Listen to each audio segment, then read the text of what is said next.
La situation des droits de l'homme en Haïti est alarmante selon un rapport dressé par des experts indépendants mandatés par l'Organisation des Nations Unies.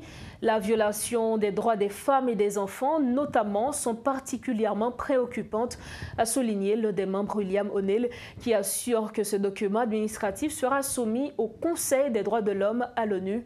Suivez ce reportage de Rodolphe Pierre-Louis.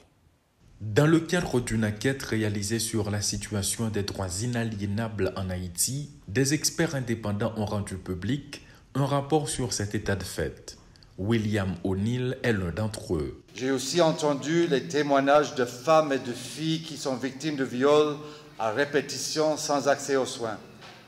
L'État doit prendre ses responsabilités pour prévenir les violations et les abus des droits humains, mais aussi pour protéger sa population, en particulier les populations les plus vulnérables. C'est particulièrement alarmant le nombre de victimes recensées quotidiennement et c'est une source de préoccupation pour les Nations Unies. La police nationale haïtienne doit notamment accélérer son processus de vetting de ses agents et le système judiciaire doit achever la certification de ses magistrats. Les codes de déontologie doivent être mis en œuvre.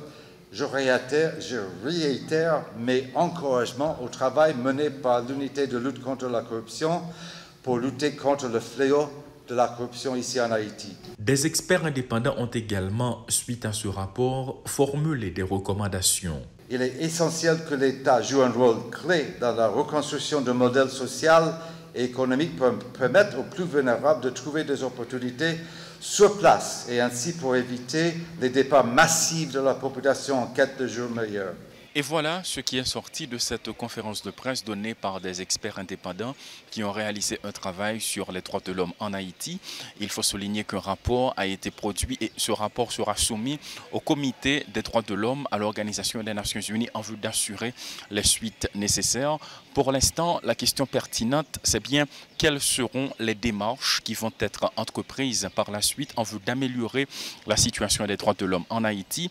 À cette question, l'un des membres du panel, M.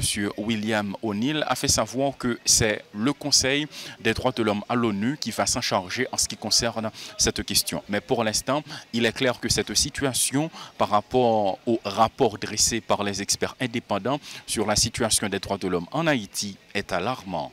Paul Léel et Rodolphe Pierre-Louis pour TD Métropole.